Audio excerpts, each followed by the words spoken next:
Success संगम में आपका स्वागत है। मैं यहाँ पे करवाता हूँ विजन आईएएस का आधुनिक भारत का इतिहास मॉडर्न हिस्ट्री 18वीं सदी का भारत, ये टॉपिक अभी आपका चल रहा है। चलिए स्टार्ट करते हैं। अब टॉपिक है भू राजस्व प्रशासन, पुलिस, न्यायपालिका, सिविल सेवाएं। इन सारे टॉपिक पे बात करना है। पहले स्टार्ट करते हैं भू राजस्व प्रशासन और इसका पृष्ठभूमि देख लीजिए कि भू राजस्व प्रशासन का पृष्ठभूमि कैसे तैयार होता है। चलिए स्टार्ट करते हैं। 1757 में बंगाल पर अधिकार करने के पश्चात 1757 में बंगाल पर अधिकार किया गया अंग्रेज़ों के द्वारा, और इसके बाद अंग्रेज़ों ने बंगाल के नवाबों द्वारा स्थापित प्रशासन को बनाए रखा। कुछ समय तक अंग्रेज जो बंगाल के नवाब जिस प्रशासन का प्रयोग करते थे भू राजस्व के लिए, उस प्रशासन को आगे बनाए रखा और इसका उपयोग उन्होंने अपने लिए अधिक से अधिक धन उगाने के लिए किया और इसके माध्यम से भू राजस्व के माध्यम से अर्निंग होती थी।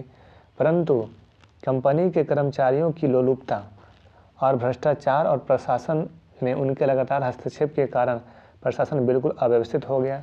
लेकिन जो भी प्रशासन कार्य करते थे उनकी लोलुपता को देखते हुए, लालच को देखते हुए और भ्रष्टाचार जो कर्मचारियों के द्वारा की जाती थी, तो इससे प्रशासन बिल्कुल अस्त व्यस्त हो गया और 1769-70 के अकाल का एक महत्वपूर्ण कारण बना। परिणाम यह हुआ कि 1769-70 में अकाल आ गया क्योंकि भ्रष्टाचार की गई, ठीक है, धन की लोलुपता बढ़ गई थी, तो इसके कारण प्रशासन पूरा अस्त व्यस्त हो गया।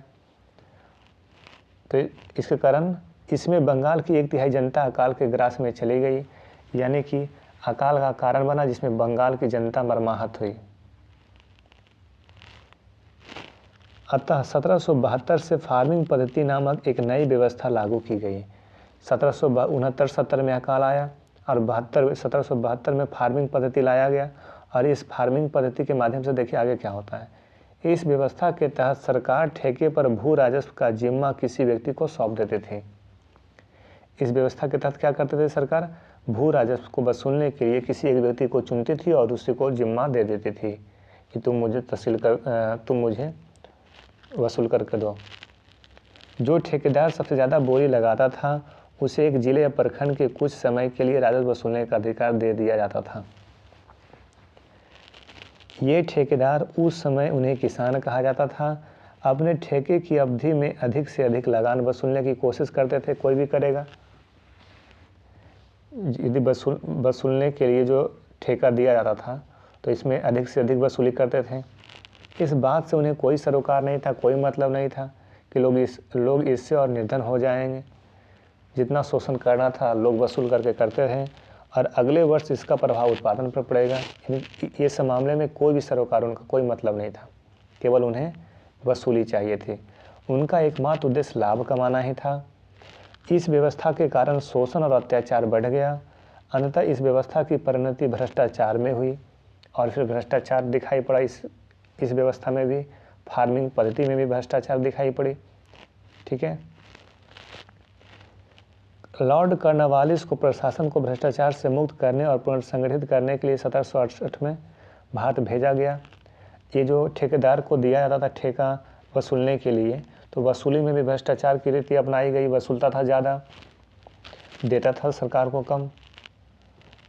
इससे ये भी जो फार्मिंग पद्धति थी ये भी फेल हो चुकी थी पूरे तरीके से। 1768 का समय आया, लॉर्ड कॉर्नवालिस भारत आया भ्रष्टाचार से मुक्त करने के लिए और शासन प्रशासन को पुनर्संगठित करने के लिए। अब कॉर्नवालिस आया तो देखिए आगे क्या क्या करता है। अस्थाई बंदोबस्त व्यवस्था। अस्थाई बंदोबस्त व्यवस्था पढ़ते हैं, द परमानेंट सेटलमेंट। अस्थाई बंदोबस्त व्यवस्था का पृष्ठभूमि क्या बना, चलिए देखा जाए। अस्थाई बंदोबस्त व्यवस्था बंगाल, बिहार, उड़ीसा, संयुक्त प्रांत के बनारस खंड तथा उत्तरी कर्नाटक में अपनाई गई। कहाँ कहाँ अपनाई गई? बंगाल में, बिहार में, उड़ीसा में, संयुक्त प्रांत जो यूपी बनारस है, उत्तरी कर्नाटक में ये अस्थाई बंदोबस्त अपनाई गई। लॉर्ड कॉर्नवालिस 1793 ईस्वी में अस्थाई बंदोबस्त व्यवस्था लागू की थी। कौन किया था? कॉर्नवालिस। कब किया था? 1793 में। क्या किया था? अस्थाई बंदोबस्त व्यवस्था, ठीक है। अस्थाई बंदोबस्त के आधार पर जमींदार भूमि के स्वामी बना दिए गए। अस्थाई नाम से पता लग जाएगा, अस्थाई बंदोबस्त कर दिए गए यानी जमींदार को भूमि का मालिक बना दिया गया। आगे देखिए, जब तक जमींदार सरकार को निश्चित लगान देते रहते थे तब तक भूमि पर उनका अधिकार सुरक्षित रहता था। जमींदार सरकार को वसूली देते रहते थे, ठीक है, लगान जो टैक्स था वो देते रहते थे, तब तक भूमि पर उसका अधिकार सुरक्षित था। लगान नहीं देने की स्थिति में उन्हें अधिकार से वंचित किया जा सकता था और जमींदार को ये डर था कि यदि लगान सही से नहीं देंगे तो मुझे वसूली का अधिकार मुझसे छीन लिया जाएगा, किसी दूसरे को दे दिया जा सकता है। इस व्यवस्था के तहत ब्रिटिश भारत के कुल क्षेत्रफल का लगभग 19% भाग समित था। तो ये जो अस्थाई बंदोबस्त व्यवस्था थी जो कॉर्नवालिस लाया, तो जितना सारा क्षेत्रफल था, कुल क्षेत्रफल का, ब्रिटिश भारत के कुल क्षेत्रफल का 19% भाग पर अस्थाई बंदोबस्त लागू था। आगे देखिए, यह जमींदारी व्यवस्था अंग्रेजों की देन थी। ये व्यवस्था किसकी देन थी? अंग्रेजों की। तथा इसमें कई आर्थिक उद्देश्य निहित थे। इस पद्धति को जागीरदारी, मालगुजारी, बिस्वेदारी, इस्तेमरारी इत्यादि विभिन्न नामों से जाना जाता था। ठीक है, जागीरदारी व्यवस्था, मालगुजारी व्यवस्था, बिस्वेदारी व्यवस्था, इस्तेमरारी व्यवस्था, ये सारे जो व्यवस्थाएं दिया गए हैं ये उसी का नाम है। किसका नाम है? अस्थाई बंदोबस्त का ही नाम है। आगे देखिए, इसके अंतर्गत भू राजस्व सदैव के लिए निश्चित कर दिया जाता था। इसमें भू राजस्व को सुनिश्चित कर दिया जाता था, ठीक है, कि इतना लेंगे हम। जबकि वही अन्य पद्धतियों में 10 से 40 वर्ष के पश्चात भूमि कर को परिवर्तित कर दिया जाता था। लेकिन इसके अलावा कुछ और जो भी टैक्स थे, ठीक है, तो उसमें 10 से 40 वर्ष के लिए लगान टैक्स का दर वसूल सुनिश्चित किया जाता था। आगे देखिए, अस्थाई बंदोबस्त व्यवस्था देखिए। अस्थाई बंदोबस्त व्यवस्था अपनाने जाने के क्या कारण थे? क्या कारण बना कि अस्थाई बंदोबस्त अपनाया गया? तो इसने कंपनी के लिए एक निश्चित और स्थिर आय सुनिश्चित कर दी, है ना। अस्थाई बंदोबस्त जब किया गया तो कंपनी को इससे निश्चित इनकम आने लगा। इसने सरकार को समय समय पर भू राजस्व के मूल्यांकन तथा भिन्न भिन्न व्यवस्थाओं को लागू करने की बाध्यता से मुक्त किया। ठीक है, इसमें क्या हुआ? सरकार को समय समय पर भू राजस्व के मूल्यांकन, समय समय पर भू राजस्व कितना किया जाए, नहीं किया जाए, है ना, भिन्न भिन्न व्यवस्थाओं को लागू करने की बाध्यता से मुक्त हो गया। एक व्यवस्था ला दिया, अस्थाई बंदोबस्त, और एक निश्चित टैक्स अपनाया गया। आगे देखिए, एक अस्थाई बंदोबस्त व्यवस्था अपनाए जाने की प्रक्रिया में यह आशा की गई कि इससे भ्रष्टाचार समाप्त हो जाएगा। ये सोचकर काम किया गया कि भ्रष्टाचार तो समाप्त हो जाएगा, क्योंकि अधिकारी अपनी इच्छा के अनुसार राजस्व का आकलन नहीं कर सकते थे। ठीक है, क्योंकि इसमें क्या हो गया, ये सोच रखा गया कि ये भ्रष्टाचार तो इसमें समाप्त हो जाएगा। भ्रष्टाचार इस व्यवस्था में क्यों समाप्त हो जाएगा? क्योंकि अधिकारी जो होते थे वो अपनी इच्छा अनुसार राजस्व का आकलन नहीं कर सकते थे, क्योंकि आकलन सुनिश्चित कर दिया गया। आकलन यानी कि रेट जो होना चाहिए वो एक बार सुनिश्चित कर दिया गया था कि तुम्हें इतना ही वसूलना है, इतना टैक्स। राजस्व संग्रह का उत्तरदायित्व मध्यस्थ या जमींदार को प्रदान किया गया। राजस्व संग्रह कौन करता था? जो मध्यस्थ होता था, उसी को जमींदार भी मध्यस्थ या फिर जमींदार को प्रदान किया गया। इसने कंपनी पर प्रशासन का बोझ को कम कर दिया और कंपनी पर प्रशासन का जो खर्च भी है कम गया, क्योंकि जमींदार को दे दिया वसूली का अधिकार। अस्थाई बंदोबस्त व्यवस्था को लागू करते समय यह सोचा गया कि राजस्व की एक निश्चित मात्रा जमींदारों को कृषि में प्रवेश करने के लिए प्रेरित करेगी।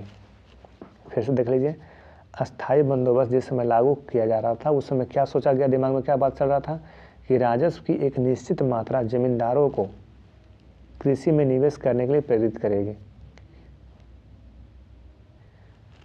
तो ये प्रेरित करेगी यानी जमींदार प्रेरणा देगा किसान को कि ज़्यादा से ज़्यादा उत्पादन करो। तो ज़्यादा उत्पादन करने से उस हिसाब से उसको टैक्स मिलेगा, तो उस हिसाब से ज़मींदार को भी फ़ायदा होगा, क्योंकि राजस्व में वृद्धि का लाभ उन्हें भी मिलेगा, ज़मींदार को भी मिलेगा। क्योंकि ज़्यादा उत्पादन होगा तो ज़्यादा उत्पादन पे टैक्स तो सेम है, टैक्स का रेट तो सेम है, लेकिन अब जो टैक्स का रेट जो भी सेम है, तो ज़्यादा फायदा कंपनी को कब होगा? जब उत्पादन ज़्यादा होगा। तो ज़्यादा उत्पादन पे टैक्स सेम लगेगा लेकिन इनकम ज़्यादा होगा और इसका फ़ायदा ज़मींदार को भी मिलेगा। ठीक है, तो इससे ज़मींदार लोग क्या करते थे, किसानों को प्रेरणा देते थे कि ज़्यादा उत्पादन करो। ठीक है, और उस रूप में ज़मींदार निवेश भी करते थे। बात समझ रहे होंगे? आराम से समझते चलिए, एक एक पॉइंट को, एक एक बिंदु को, एक एक वर्ड को, एक एक सेंटेंस को पूरे समझते चलिए।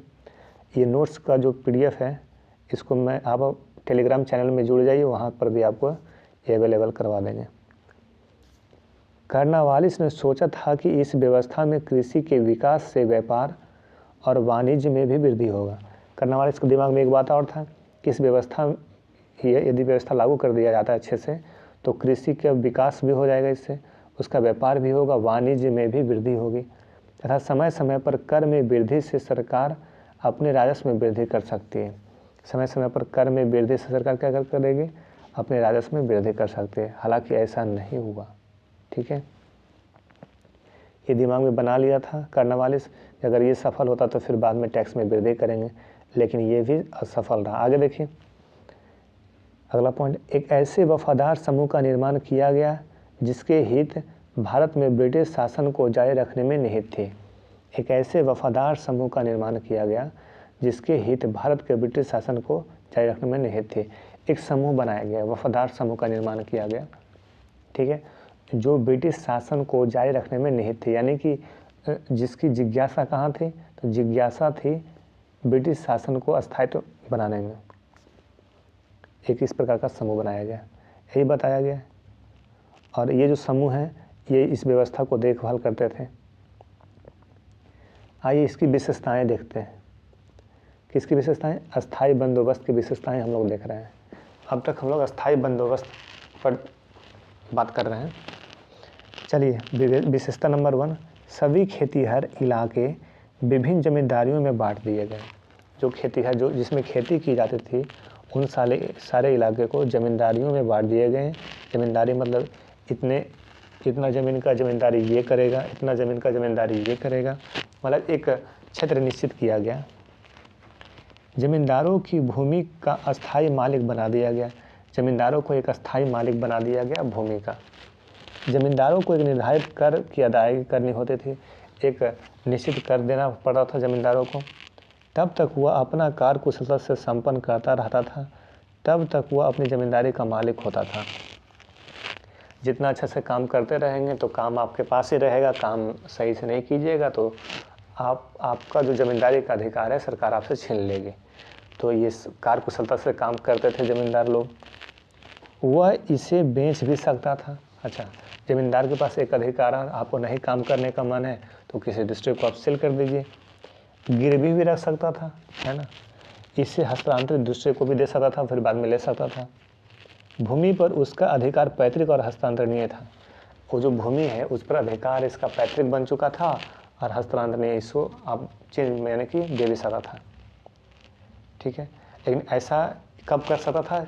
जब आप सही विश्वसनीय तरीक़ों से ब्रिटिश सरकार के लिए आप कर का वसूली करते हैं।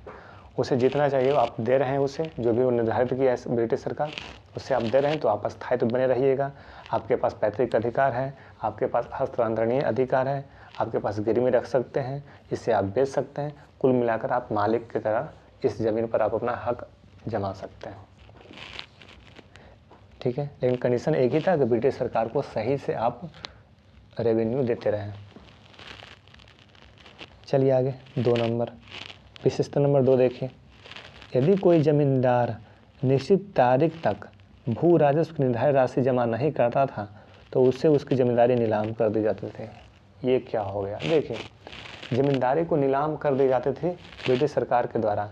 जिस डेट को फिक्स किया जाता, दिनांक जो तारीख था उसको फिक्स किया जाता था कि इतने समय तक आपको देना है, राशि को जमा राशि करना है। लेकिन यदि पैसा जमा नहीं होता था तो फिर उसकी ज़मींदारी को नीलाम करने की व्यवस्था थी।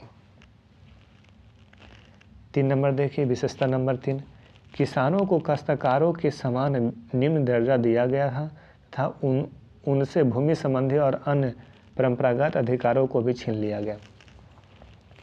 एक किसानों को निम्न दर्जा दिया गया था और इसमें भूमि संबंधी और अन्य परंपरागत जो अधिकार थे ये सबसे उसे मुक्त कर दिया गया था, छीन लिया गया था। जमींदारों द्वारा लिया जाने वाला लगान सदैव के लिए निश्चित कर दिया गया। जमींदार के द्वारा जो लगान लिया जाता था वो हमेशा के लिए फिक्स कर दिया गया। ठीक है, 5 नंबर देखिए, ब्रिटिश सरकार का किसानों से कोई सीधा संपर्क नहीं रह गया। किसान का सरकार के साथ कोई भी डायरेक्ट कनेक्शन नहीं, बीच में है जमींदार। जमींदार वसूली कर रहा है, जमींदार ले रहा है किसानों से और फिर एक निश्चित रकम दे रहा है सरकार को। कोई बीच में संपर्क किसान का और ब्रिटिश सरकार के साथ कोई सीधा संपर्क नहीं था। 5 देख लीजिए। अब 6 नंबर देखिए, जमींदारों को किसानों से वसूल किए गए भू राजस्व की कुल रकम का 10/11 भाग कंपनी को देना पड़ता था तथा 1/11 भाग स्वयं रखता था। जितना वसूल करते थे जमींदार, जिस राशि जितना वसूली होता था उसका 10/11 भाग कंपनी को देना पड़ता था और बाकी 1/11 भाग जमींदार खुद रखता था। ठीक है, 7 नंबर देखिए, तय की गई रकम से अधिक वसूल करने पर उसे रखने का अधिकार जमींदार को दे दिया गया। जितना रकम तय किया गया था, यदि उससे ज़्यादा वसूली करते हैं, ज़्यादा है ना, ज़्यादा उत्पादन का ज़्यादा इनकम होता है तो सब आप रख लीजिए। जमींदार को यह अधिकार था कि आप उसको ज़्यादा इनकम को रख सकते हैं, जितना निर्धारित किया गया उतना सरकार को आप दे दीजिए।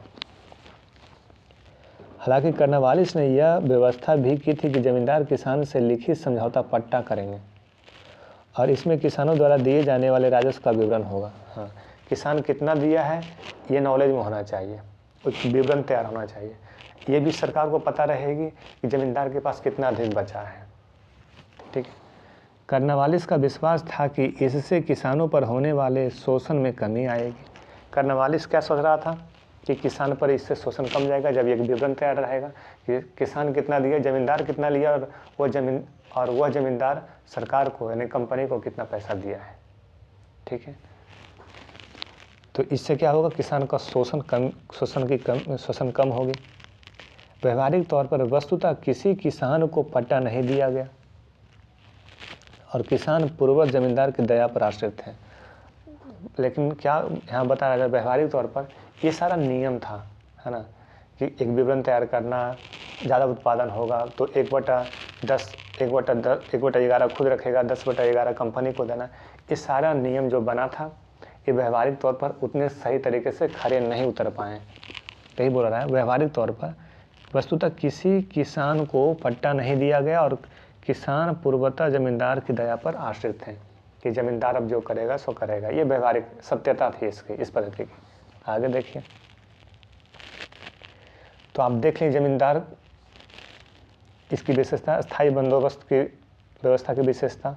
ठीक है, इसका पृष्ठभूमि कैसे तैयार हो गया, कर्नवालिस कब एंट्री मारा, इसके यहाँ तक फार्मिंग पद्धति कैसे आई थी, इन सारे बातों पर हम लोग अभी चर्चा किए हैं। आगे चलते हैं। इसके बाद क्या हुआ, जैसे ये टॉपिक हम लोग जैसे ही कर लेंगे, इसके बाद आप खुद से PDF पढ़िएगा तो आपको और ज़्यादा मज़ा आएगा पढ़ने में। ये आप खुद से पढ़िएगा एक बार फिर से PDF में। ठीक है, PDF आपको मैं टेलीग्राम चैनल पर दे दूंगा, आप टेलीग्राम चैनल ज्वाइन कर लीजिए। परिणाम और प्रभाव क्या रहा, अस्थायी बंदोबस्त का परिणाम क्या रहा, प्रभाव क्या रहा, इस पर अब हम लोग चर्चा करते हैं। दीर्घावधि में ब्रिटिश राज को ही सर्वाधिक क्षति उठानी पड़े, है ना। ज़्यादा हानि किसको हुआ, ब्रिटिश राज को, क्योंकि भविष्य में होने वाली राजस्व में वृद्धि से राज को कोई भाग नहीं प्राप्त होने वाला था। राजस्व में वृद्धि तो करेगा, राजस्व में वृद्धि तो हुआ, लेकिन उससे फिर ज़्यादा भाग नहीं मिला, क्योंकि निश्चित था 10/11। ठीक है, चूँकि भू राजस्व को अस्थायी रूप से तय किया जाना था, इसलिए यह उच्च दर पर तय किया गया था, हाई रेट पर तय फिक्स किया गया था। मैक्सिमम, मिनिमम नहीं, मीडियम है, मैक्सिमम रेट पर फिक्स किया गया था, कितना ले लो। आगे देखिए, लगान की दरें निरपेक्ष रूप से अत्यधिक तय की गई थी, शुरू में ही हाईएस्ट, तथा परंपरागत दरों को पूर्णतः नज़रअंदाज किया गया, लेकिन जो पहले से रेट चला था इन रेट से दुगना तिगुना लगा दिया था। इसने कृषकों पर राजस्व का भारी बोझ डाल दिया। ठीक है, एकाएक सारा सिस्टम चेंज किया, ज़्यादा टैक्स रेट डाल दिया स्थायी बंदोबस्त के द्वारा, तो इससे क्या हो गया, किसान पर डायरेक्ट ज़्यादा बोझ पड़ गया। यद्यपि जमींदारों हेतु राजस्व की एक निश्चित दर तय की गई। हाँ, ये बात सही है कि निश्चित दर तो तय था, लेकिन वो दर ज़्यादा था। फिर भी किसानों से राजस्व वसूल हेतु कोई नियम निर्धारित नहीं किए गए। फिर भी किसानों से राजस्व के वसूल हेतु कोई नियम नहीं था इसमें कि किस नियम से किस तरीके से वसूल करना है। अतः जमींदारों से किसानों से अत्यधिक राजस्व की मांग की गई। तो जमींदार क्या करते थे, ज़्यादा मांग कर, ज़्यादा डिमांड करते थे, किससे, किसान से। आइए आगे। दूरस्थ जमींदार वर्ग, ऐसे जमींदार जो अपनी जमींदारी क्षेत्र के स्थान पर शहरों में रहते थे। कुछ जमींदार ऐसे थे जो गांव में नहीं रहते थे, तो शहर में रहते थे, यानी कि जहाँ पे खेती होती थी उससे बहुत दूर रहते थे। जो दूर में रहते थे उसको बोला गया दूरस्थ जमींदारी वर्ग। का उदय इस व्यवस्था का एक स्वाभाविक परिणाम था। इस प्रकार कृषि प्रणाली के विकास में जमींदार ने कोई दिलचस्पी नहीं ली। अब जमींदार क्या कर रहा था, जमींदार भी फिक्स था कि इतना उत्पादन करेगा, इतना 1/11 हम रखेंगे, 10/11 कंपनी को देना फिक्स है। उत्पादन की प्रक्रिया को तेजी करने के लिए केवल आदेश दे देता था, और जमींदार जमीन से दूर रहता था। ठीक है, तो इससे क्या हुआ, खेती में उतना दिलचस्पी नहीं लिया। फिर वो किसानों को न केवल अपनी संपत्ति संबंधी अधिकार का त्याग करना पड़ा, अपितु उन्हें पूरी तरीके से जमींदारी की दया पर छोड़ दिया गया। अब जो करेगा जमींदार ही करेगा। इस रूप में किसानों को दोहरे अन्याय का सामना करना पड़ा। तो किसानों को दोहरे अन्याय का सामना करना पड़ा। पहला टैक्स तो हाई कर दिया था, ठीक है, और दूसरा जमींदारों के द्वारा ज़्यादा मांग भी की जाते थे। डबल दोहरा अन्याय यहाँ पे दिखाई पड़ा है। ठीक है, अगला पॉइंट है, अस्थायी बंदोबस्त व्यवस्था अपनाए जाने का एक कारण भारत में जमींदार के रूप में एक ऐसे वर्ग का निर्माण करना था जो थोड़ी सी लूट खसोट में संतुष्ट हो जाए। कहा जा रहा है स्थायी बंदोबस्त व्यवस्था अपनाए जाने का एक कारण ये भी था कि भारत में जमींदारों के रूप में एक ऐसे वर्ग का निर्माण करना है जो थोड़ी सी लूट खसोट में संतुष्ट हो जाए तथा ब्रिटिश शासन को एक सामाजिक आधार प्रदान करे। ये भी इसका परिणाम होगा। ठीक है, कि कम से कम कुछ लूट खसोट भी कर ले तो कोई दिक्कत नहीं है, और कम से कम जो अंग्रेज हैं, जो ब्रिटिश शासन है, उसका एक सामाजिक आधार बन जाए व्यवस्थापक के रूप में। चलिए, कई बार जमींदारी भी निर्धारित राजस्व की नहीं जमा कर पाते थे और उनके संबंध में सूर्यास्त कानून, सनसेट लॉ का पालन किया जाता था। अर्थात निर्धारित तिथि को सूर्यास्त तक राजस्व जमा न करने पर उनकी ज़मीनों को नीलाम कर दिए जाते थे। जमींदार पर भी एक समय निर्धारित किया गया, एक तारीख निर्धारित किया जाता था, और उस दिन के शाम तक यदि सूर्य डूबने तक यदि लगान वसूल नहीं होता था तो ज़मींदारी उससे छीन ली जाती थी, उसको नीलाम कर दिए जाते थे। ठीक है, तो इन सारे बात को हम लोग अच्छे से समझ रहे हैं। जमींदारी व्यवस्था किसानों से, जमींदार का संबंध किसानों से, ब्रिटिश सरकार का संबंध। ठीक है, तो आपके दिमाग में ये सब सारा बात बनते जा रहा होगा। चलिए फिर देखते हैं व्यवस्था में दोष क्या था। फिर से मैं बोलना चाहूँगा, एक बार तो अभी हम एक लाइन बाय लाइन आपको समझाते जा रहे हैं, एक बार PDF आप खुद से पढ़िएगा। आपको मैं आशा दिलाता हूँ, पूर्ण विश्वास से मैं कहता हूँ कि आपको फिर कहीं विशेष कोई क्लास कोचिंग लेने की आवश्यकता नहीं पड़ेगी, और ये आपका सेल्फ स्टडी की तरह हो जाएगा।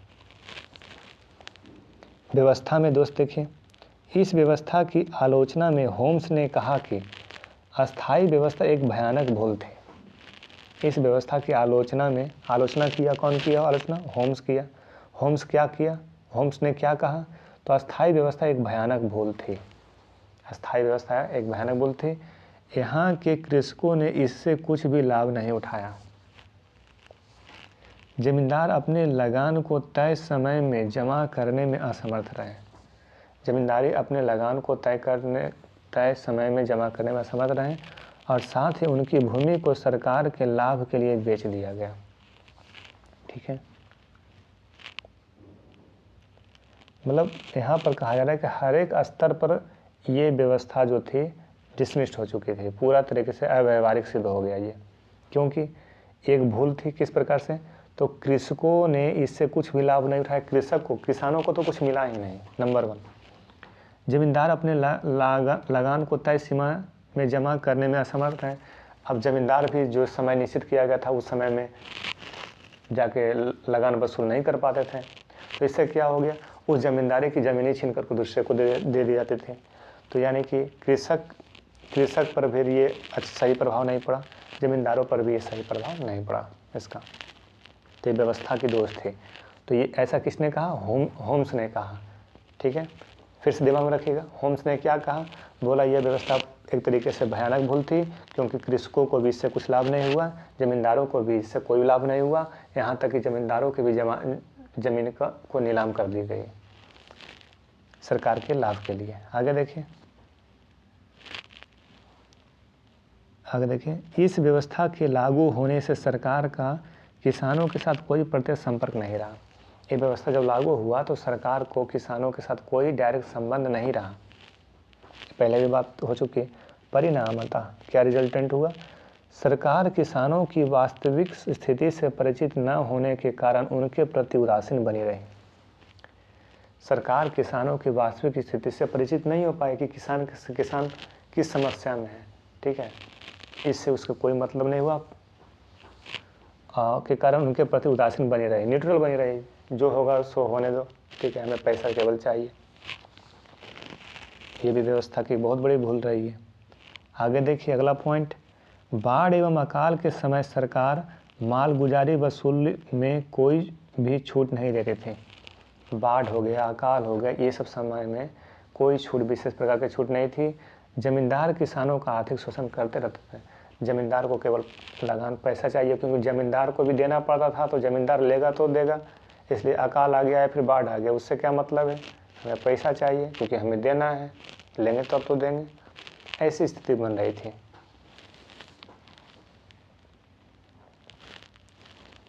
जमींदारों द्वारा लगान न देने पर उन्हें भूमि से बेदखल कर दिया जाता था। जमींदारों द्वारा लगान नहीं देने पर भूमि से क्या कर दिया जाता था? बेदखल किया जाता था। ये कितने बार पॉइंट आ चुका है, जिसके अंतर्गत यह व्यवस्था थी कि निश्चित दिन को सूर्यास्त से पहले लगान को अवश्य ही जमा करा दिया जाए। ऐसा न करने पर जमींदारों को जागीर के अधिकार से मुक्त कर दिया जाता था तथा उसकी पूरी अथवा कुछ जागीर जब्त करके सार्वजनिक रूप से नीलाम कर दी जाते थे। ज़मीन को छीन करके उसको नीलाम कर दिया जाता था, पूरा ज़मीन को या फिर कुछ ज़मीन को। ठीक है, जब निश्चित शाम तक पैसा नहीं आता था तब। ये हो गया यहाँ तक। आगे देखें, इस नियम से उन्होंने होने वाली कठिनाइयों का सामना करने के लिए वर्धमान के राजा जैसे कुछ जमींदारों ने अपनी जमींदारी को कई टुकड़ों में बांट दिया था। इस नियम से होने वाली कठिनाई का सामना करने के लिए वर्धमान के जो राजा थे अपनी जमींदारी को कई टुकड़ों में बांट दिया था। इन्हीं पटनी तालुक कहते थे, इन्हें पटनी तालुक कहते थे। इन सभी इलाकों को एक पटनीदार के अधीन कर दिया गया था, जो एक नियत राशि देने का वचन देते थे। अब देखिए, जमींदार भी एक खेल खेल गया। क्या किया जाता? पटनी तालुक लाया, मतलब कि जो बहुत बड़ा है ना, बहुत ज़्यादा इसके पास ज़मीन है जमींदारों के पास। अब उस जमींदारों को भी तोड़ दिया जाता था, उस ज़मीन को भी खंड खंड में तोड़ दिया जाता था और बोला जाता था कि इस हिस्से को तुम्हारे पास देता हूँ, इस हिस्से को तुमको देता हूँ, इस हिस्से को उसको देता हूँ, और तुम मुझे इतना वसूल करके देना, तुम मुझे इतना वसूल कर देना, तुम मुझे ये देना, है ना, ये लगान मुझे देना। और ये लगान फिर देता था किसको? जमींदार देता था किसको? ब्रिटिश सरकार को। तो ये व्यवस्था थी वहाँ पे। तो जमींदारों भी पटनी तालुक की विधि अपनाया। पटनी तालुक यानी अपनी ज़मीन को कई खंडों में बांट दिया। अगर वह पटनीदार रकम अदा करने में असफल रहता था तो पटनी जब्त कर बेच दी जाती थी। इस व्यवस्था से किसानों के शोषण में और अधिक वृद्धि हो गई, है ना। यानी कि देखिए, जो सरकार थे, जो कंपनी थी, वो रखी जमींदार को, जमींदार रखा पटनी तालुक को। ठीक है, और पटनी तालुक पैसा खींचता था किससे? किसान से। प्रेशर पर प्रेशर। किसान से पैसा कौन लेता था? पटनी तालुक, क्योंकि पटनी तालुक को देना पड़ता था किसको? जमींदार को। ठीक है, और जो जमींदार है किसको देगा? सरकार को। तो ये जो प्रेशर बनता गया, इससे सबसे ज़्यादा मार कौन खाएगा, सबसे ज़्यादा आहत किसको पहुँचेगा, तो किसानों को, जो सबसे ग्राउंड लेवल पे है। ठीक है, तो समझ गए होंगे पटनी तालुक। तो ऐसा व्यवस्था कहाँ से शुरू हुआ था, वर्धमान के राजा ने ऐसा किया था।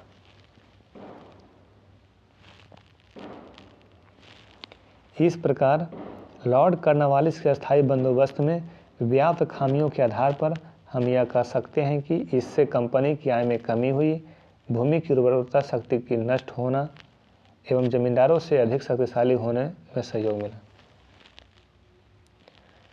ठीक है,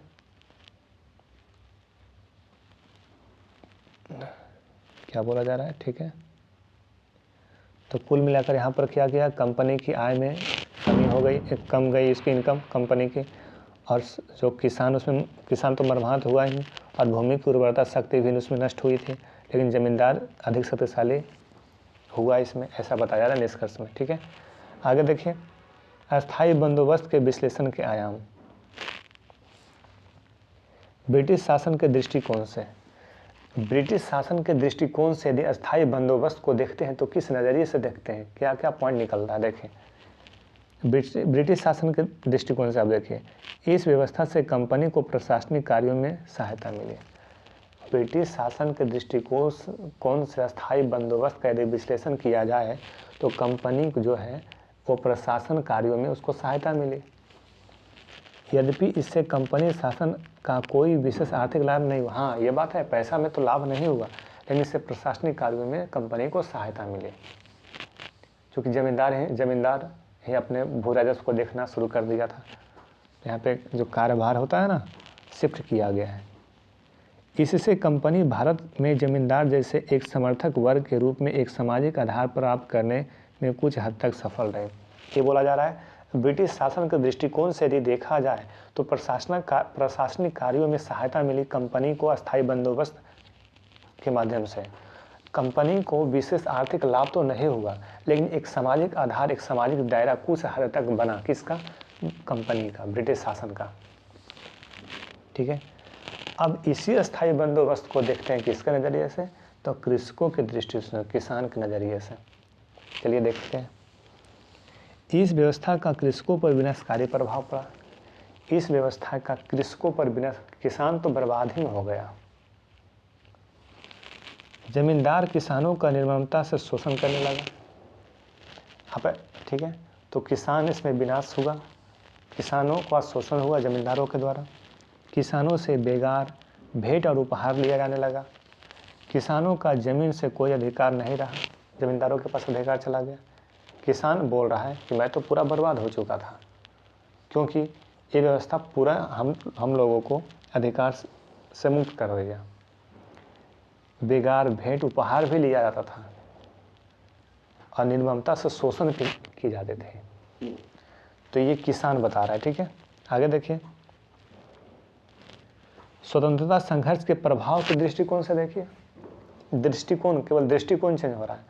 तो किसान के दृष्टिकोण से, कंपनी के दृष्टिकोण से हम लोगों ने देख लिया। आप देखिए स्वतंत्रता संघर्ष पर प्रभाव के दृष्टिकोण से, अस्थायी बंदोबस्त से सर्वाधिक लाभ जमींदारों को हुआ। सबसे ज़्यादा अधिक लाभ किसको हुआ, जमींदार को। इस व्यवस्था से कृषकों का असंतोष बढ़ता गया, जिसका प्रभाव आने वाले कृषक आंदोलन पर दिखाई दिया। इससे स्वतंत्रता आंदोलन को मजबूती मिली।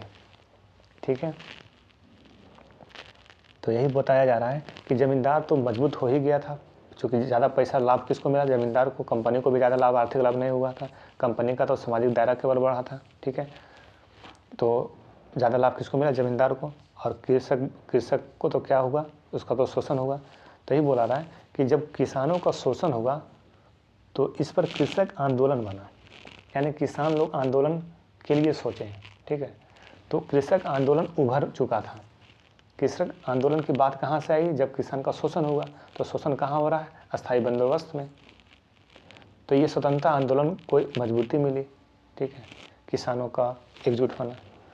तो स्वतंत्रता संघर्ष के प्रभाव के दृष्टिकोण से हम लोगों ने देख लिया। ठीक है, तो यहाँ तक अस्थायी बंदोबस्त का ये पूरा टॉपिक आपका लास्ट होता है। मेरे विचार से अस्थायी बंदोबस्त आज के बाद से आपको कहीं भी पढ़ने की आवश्यकता नहीं पड़ेगी। आप इस PDF को हमारे टेलीग्राम ज्वाइन कीजिए, वहाँ से PDF आप हमसे लीजिए। मैं देने के लिए आपको तैयार हूँ। और उसके बाद इसी को आप 2 बार 3 बार रीडिंग मारिए, मॉडर्न हिस्ट्री आपके हाथ में ही रहेगा। चलिए अब स्टार्ट करते हैं। अगला टॉपिक है रैयतवाड़ी व्यवस्था। टॉपिक है रैयतवाड़ी व्यवस्था, ठीक है। अस्थाई बंदोबस्त के पश्चात ब्रिटिश सरकार ने भू राजस्व की एक नई पद्धति अपनाई जिसे रैयतवाड़ी बंदोबस्त कहा जाता है। अस्थाई बंदोबस्त के बाद कौन आया? रैयतवाड़ी व्यवस्था। मद्रास के तत्कालीन गवर्नर 1820 से 27 टॉमस मुंट्रो द्वारा कैप्टन रीड की सहायता से प्रारंभ की गई। किसने प्रारंभ किया? टॉमस मुंट्रो और कैप्टन रीड। टॉमस मुंट्रो और कैप्टन रीड के द्वारा रैयतवाड़ी व्यवस्था शुरू की गई। आगे देखिए, इस व्यवस्था को 1820 में मद्रास, बम्बई एवं असम के कुछ भागों में लागू किया गया। इस व्यवस्था को 1820 में मद्रास में, बम्बई में, असम में, इन सब जगह पे लागू किया गया। बम्बई में इस व्यवस्था को लागू करने में बम्बई के तत्कालीन गवर्नर एल्फिंस्टन ने महत्वपूर्ण योगदान दिया। बम्बई में का जो गवर्नर थे एल्फिंस्टन, है ना, बम्बई में लागू करने में ये महत्वपूर्ण भूमिका निभाए थे। किस व्यवस्था पे बात हो रही है? याद रखिएगा, रैयतवाड़ी व्यवस्था, ठीक है। कितने लोग जिनका मिसकन्फ्यूजन होता है, रैयतवाड़ी को अस्थाई में, अस्थाई को रैयतवाड़ी में और महलवाड़ी को रैयतवाड़ी में कन्फ्यूज़ कर जाते हैं। इसलिए रैयतवाड़ी व्यवस्था को किसने चालू किया है? टॉमस मुंट्रो और कैप्टन रीड के द्वारा। कहाँ कहाँ चालू हुआ? मद्रास में, बम्बई में, असम में। बम्बई में किसने किया?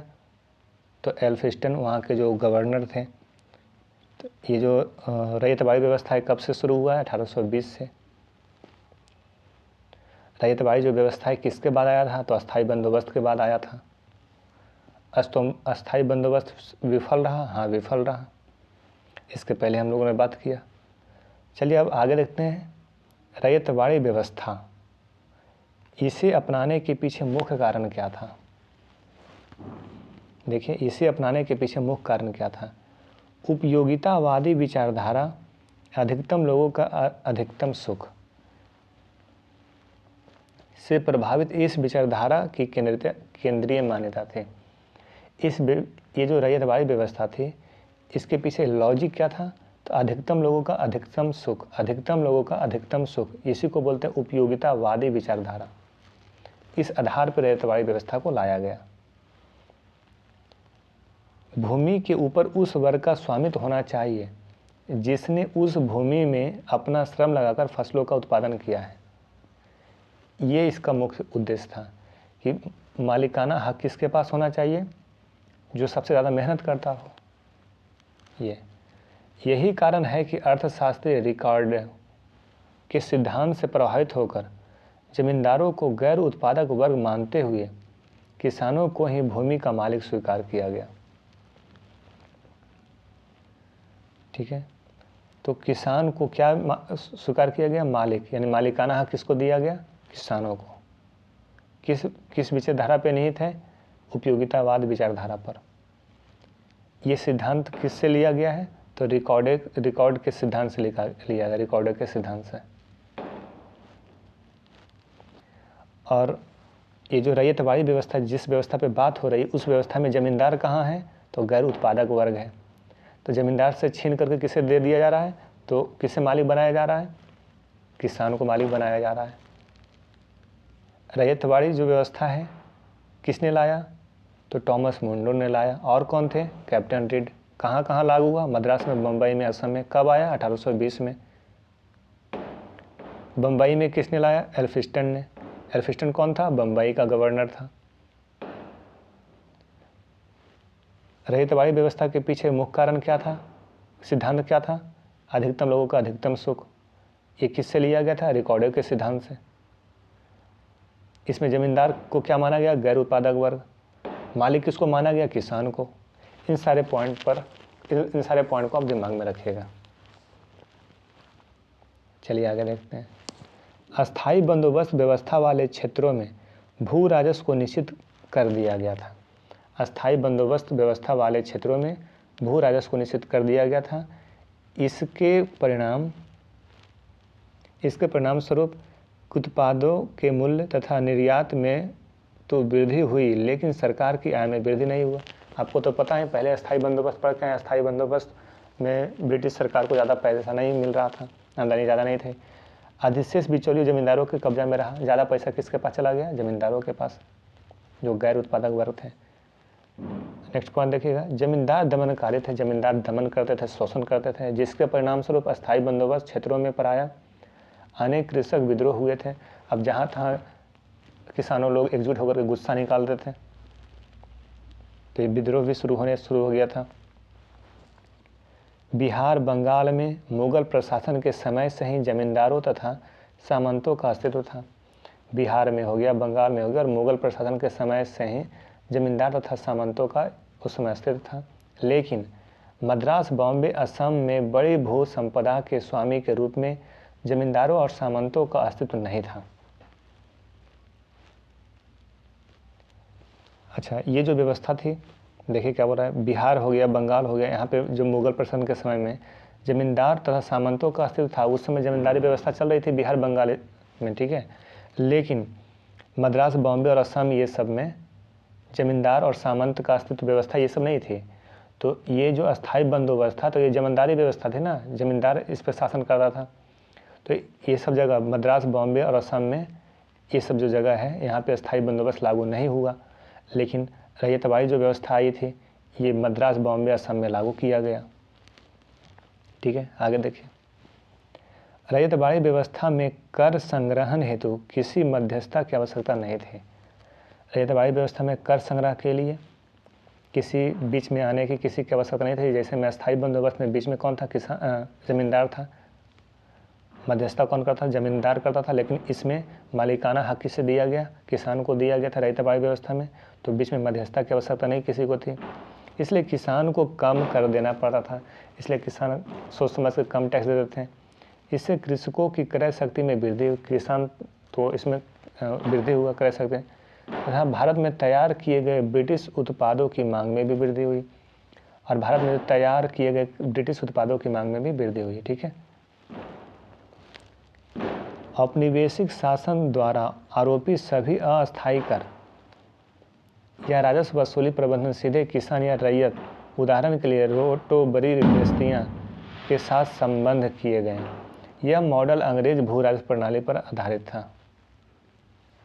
यानी कि सीधा टैक्स किस पर लगता था? किसान पर, और किसान से ही वसूल किया जाता था। ठीक है, यही बोला, यह मॉडल अंग्रेज भू राजस्व प्रणाली पर ही आधारित था। ठीक है, इसकी विशेषता देखिए। इस व्यवस्था में समस्त भूमि का स्वामी सरकार के पास था। भूमि का मालक मुख्य तौर पर कौन था? सरकार था। किसानों को इस शर्त पर भूमि आवंटित की गई कि वे करों का भुगतान करते रहेंगे। देखिए भाई, आपको ज़मीन दे दी जा रही है, आप अच्छे से काम कीजिए और मुझे लगान दीजिएगा। दूसरे शब्दों में किसानों और सरकार के बीच एक प्रत्यक्ष संबंध स्थापित किया गया। यानी कि मालिक सरकार, किसान उस ज़मीन पर काम करेगा और निर्धारित जो भी टैक्स है वो देगा। तो प्रत्यक्ष संबंध हुआ। जब तक किसानों के द्वारा करों का भुगतान किया जाता था, तब तक किसान जमीन, पट्टे, बिक्री, बंधक, वसीयत संबंधी अधिकारों का इस्तेमाल कर सकते थे। यही बोला जा रहा है कि जब तक किसानों के द्वारा कर देता था अच्छे से, तो आप ज़मीन को पट्टे पे रखिए, ज़मीन को आप बेच सकते हैं, ज़मीन को वसीयत कर सकते हैं, अधिकारों का इस्तेमाल कर सकते थे। यानी कि आप मालिक, स्वामित्व का प्रयोग कर सकते हैं किसान। लेकिन इसके लिए आपको सही से काम करना पड़ेगा, और जो भी लगान है, लगान आप देते रहिए।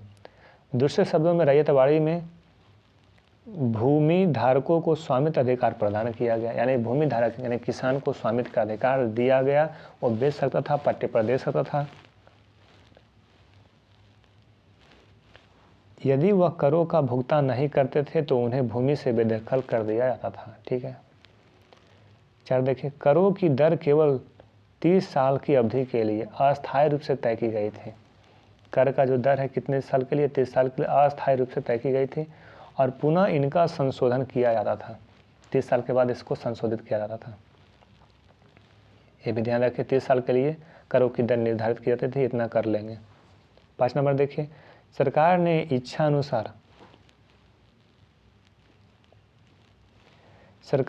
अनुसार भूमि राजस्व बढ़ाने का अधिकार अपने पास बनाए रखा था।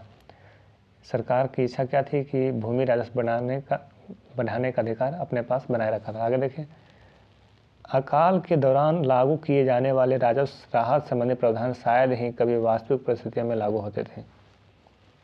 और ये भी बात थी कि अकाल के समय में लगान कम कर दी जाएगी। ये सब मामले में आप चिंता मत कीजिए, आप सही से काम कीजिए, लगान देते रहिए। और जब भी बाढ़ आएगा, सूखा आएगा, अकाल आएगा, तो उस समय राजस्व में राहत कर दी जाएगी। लेकिन ये वास्तविक परिस्थितियों में लागू होते थे, मतलब कि शायद ही कभी, यानी कि ये जब व्यवहारिक तौर पर लागू नहीं थे।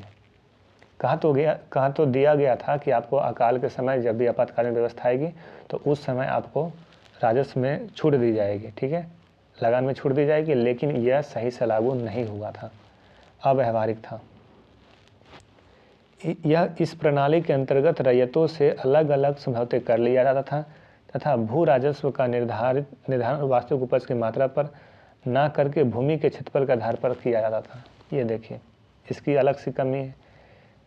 निर्धारित तो कर दिया गया है कि आपकी उपज का हम इतना लेंगे, लेकिन इसमें भूमि के क्षेत्रफल के आधार पर किया गया था।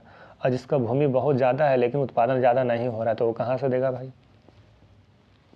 तो यहाँ पे ये था प्रॉब्लम। इसका परिणाम देखिए, रैयतवाड़ी व्यवस्था का परिणाम देखिए, किसानों को सूखा और अकाल के दौरान भी भू राजस्व का भुगतान करना पड़ता था। क्योंकि ये नियम था कि ठीक है, हम तो कम कर देंगे, राजस्व को कम कर देंगे, लेकिन सूखा के समय और अकाल के समय भी भुगतान ले लिया जाता था, अन्यथा उन्हें भूमि से बेदखल कर दिया जाता था। इसमें बड़ी संख्या में जमींदारों के स्थान पर ईस्ट इंडिया कंपनी ही एक विशाल जमींदार की भूमिका में थी। अब सबसे बड़ा जमींदार ये ब्रिटिश सरकार ही बन चुका था इस समय। कंपनी के कर्मचारी किसानों का शोषण करते थे, जो कंपनी का कर्मचारी आकर के टॉर्चर करता था किसान को। यद्यपि रैयतवाड़ी व्यवस्था का उद्देश्य किसानों और कंपनी के बीच प्रत्यक्ष राजस्व का व्यवस्था का निर्धारण करना था।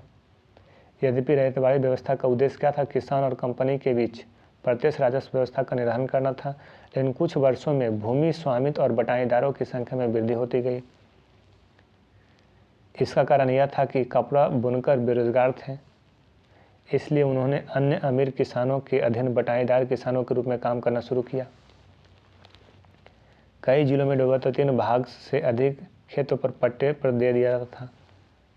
अब जैसे पैसा तो देना है, सरकार को तो पैसा देना है, लगान तो देना है। अब जो भी लगान देना है वो क्षेत्रफल के आधार पर ले रहा है सरकार। तो अब किसान क्या करता था, अपने ज़मीन को दूसरे को दे देता था कि तुम इतना पर करो, तुमसे हम लेंगे। यानी कि जो किसान है, किसान ही अब किसान को दे रहा है। जो बेरोजगार, जो बुनकर है, बुनकरों को भी, कपड़ा बुनकर को भी जो बेरोजगार हो चुके थे उनको पट्टे पर दे देते थे। जो भी किसान के पास कम ज़मीन था, जो ज़्यादा करना चाहते थे, उनको पट्टे पर ज़मीन दे दी जाती थी। ऐसा किसके द्वारा किया जाता है? किसान के द्वारा किया जाता है। क्यों? क्योंकि ज़्यादा क्षेत्रफल के आधार पर टैक्स वसूल कर रही है सरकार, तो अकेले है ना, तो उस अपना भूमि को वो अपना ज़मीन को खंड खंड कर दिया था। समझ गए होंगे बात को। आगे देखिए 4 नंबर, चूँकि सरकार ने नगद राजस्व पर बल दिया, अतः किसानों ने खास फसलों के बजाय कपास जैसी नगदी फसलों का सहारा लिया। ठीक है, नगदी फसलों को अधिक आदानों की ज़रूरत थी, जिसके परिणामस्वरूप लागत तथा किसानों की ऋणग्रस्तता में वृद्धि हुई। जैसे कपास, ये सब कपास अब सरकार को तो किसान को तो देना है लगान, इसके लिए किसान क्या किया, कपास जैसी व्यवस्था को पकड़ा, कपास जैसी खेती करने लगा, नकदी फसल। अब इससे क्या हुआ नकदी फसल के लिए ज़्यादा पूंजी की ज़रूरत है, तो इसके परिणामस्वरूप किसानों की ऋणग्रस्तता में भी वृद्धि हुई। अमेरिकी गृह युद्ध समाप्त होने के बाद कपास के निर्यात में गिरावट आई, लेकिन सरकार ने राजस्व को कम नहीं किया। जो अमेरिका में गृह युद्ध हो रहा था, इसके बाद कपास के निर्यात में तो गिरावट आ गई थी, लेकिन फिर भी राजस्व इसको कम नहीं किया। परिणामतः अधिकांश किसान ऋण चुकाने में असमर्थ रहे। भूमि किसानों के हाथों से साहूकारों के हाथों में हस्तांतरित कर दी गई, छीन छान कर दे दिया गया किसको? साहूकारों को।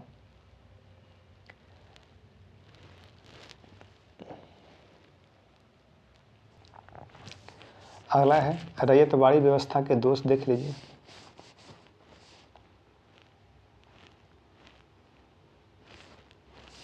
हालांकि इस व्यवस्था के बारे में यह तर्क दिया गया है कि यह व्यवस्था भारतीय कृषकों एवं कृषि के अनुरूप है। बोला किसान के ये अनुरूप है, उसी के लिए है, किंतु वास्तविकता इससे बिल्कुल परे थी। लेकिन वास्तविक कुछ अलग थे। व्यवहारिक रूप से यह व्यवस्था जमींदारी व्यवस्था से भी किसी भी प्रकार से कम हानिकारक नहीं थी। जितना लॉस किया था जमींदारी व्यवस्था, अस्थायी बंदोबस्त जो थी उधर थे, ये भी उसी की तरह थे। इसने ग्रामीण समाज के सामूहिक स्वामित्व की अवधारणा को समाप्त कर दिया। यह जमींदारों का स्थान स्वयं ब्रिटिश सरकार ने ले लिया। यानी कि जो काम जमींदार करता था, जमींदार को तो मुक्त कर दिया गया और उसके बाद फिर सारा व्यवस्था अपने पास रखा। इससे मुख्य जमींदारी की भूमिका कौन निभाया? तो ब्रिटिश सरकार निभाया। सरकार ने अधिकाधिक राजस्व वसूलने के लिए मनमाने ढंग से भू राजस्व का निर्धारण किया। अब इसका ध्यान खुद जाता था, ब्रिटिश शासन का, सरकार का ध्यान खुद कृषक वर्गों पर जाता था और ये वसूल जो राजस्व की जो दर तय की थी वो स्वयं करते थे। किसानों को बलपूर्वक कृषि के लिए बात किया जाता था। रैयतवाड़ी व्यवस्था के अन्य दोष भी थे। इस व्यवस्था के तहत किसान का भूमि पर तब तक ही स्वामित्व रहता था जब तक कि वह लगान की राशि कंपनी को निश्चित समय के भीतर देते रहे, अन्यथा उसे भूमि से बेदखल किया जाता था। पैसा देगा तो देगा, नहीं तो उसको बेदखल कर दिया जाता था, यानी ज़मीन दूसरे को दे दिया जाता था। अधिकांश क्षेत्रों में लगान की दरें अत्यधिक उच्च थी। कुछ वैसे क्षेत्र थे जहां लगान ज़्यादा था। अतः प्राकृतिक विपदा या अन्य किसी भी प्रकार की कठिनाइयाँ आने पर किसान लगान अदा नहीं कर पाते थे। अब संकट आता था तो कैसे देगा भाई पैसा, जब उत्पादन हुआ भी नहीं। लेकिन सरकार मानती नहीं थी, सरकार पैसा लेती थी। अंत में क्या हुआ कि बहुत सारे किसान की ज़मीन चली गई तथा उन्हें अपने भूमि से हाथ धोना पड़ता था। इसके अतिरिक्त किसान को लगान वसूलने वाले कर्मचारियों के दुर्व्यवहार का भी सामना करना पड़ता था। जो ब्रिटिश सरकार के जो कर्मचारी थे आकर के किसानों को टॉर्चर करते थे, दुर्व्यवहार करते थे। तो ये था रैयतवाड़ी व्यवस्था, इसके दोष। अब आइए हम लोग चलते रैयतवाड़ी व्यवस्था के विश्लेषण के। हम विश्लेषण यदि किया जाए और दृष्टिकोण देखा जाए ब्रिटिश शासन के दृष्टिकोण से, ब्रिटिश शासन की आंख से आप देखिए तो ब्रिटिश शासन की दृष्टि से आप देखा जाए रैयतवाड़ी व्यवस्था को, तो सरकार द्वारा इस व्यवस्था को लागू करने का उद्देश्य था बिचौलिए जमींदारों को एक वर्ग का समाप्त करना था। हाँ, समाप्त तो हुआ, बिचौलियों तो बीच में समाप्त होगा। इस व्यवस्था ने सरकार और कृषि के मध्य सीधा संबंध स्थापित किया। हाँ, किया। इससे भारत में तैयार किए गए ब्रिटिश उत्पादों की मांग में वृद्धि हुई। इससे भारत में जो तैयार माल होता था, ये ब्रिटिश का जो उत्पादन था, इसकी मांग में वृद्धि हुई थी देश विदेशों में। आगे देखिए, कृषकों के दृष्टिकोण से, किसान की दृष्टि से आप देखिए तो इस व्यवस्था की प्रकृति शोषणकारी थी। हाँ, थी, क्योंकि ब्रिटिश सरकार को जमींदारी के रूप की में नकाब पहन करके आते थे, उसके कर्मचारी इसके शोषण करते थे, तो ये शोषणकारी थी, टॉर्चर करते थे। इसमें साहूकारों की पकड़ सशक्त होती थी, साहूकार आते थे। इसमें नकदी फसलों की खेती हेतु किसानों को विवश किया जाता था। हाँ, जिससे ज़्यादा आमदनी हो, जैसे कपास की खेती के लिए विवश किया जाता था, लेकिन कपास के लिए ज़्यादा पूंजी की आवश्यकता थी, तो इससे किसान कर्ज में चले जाते थे। पूंजी भी लगाओ, प्रॉफिट भी दे दो, है ना।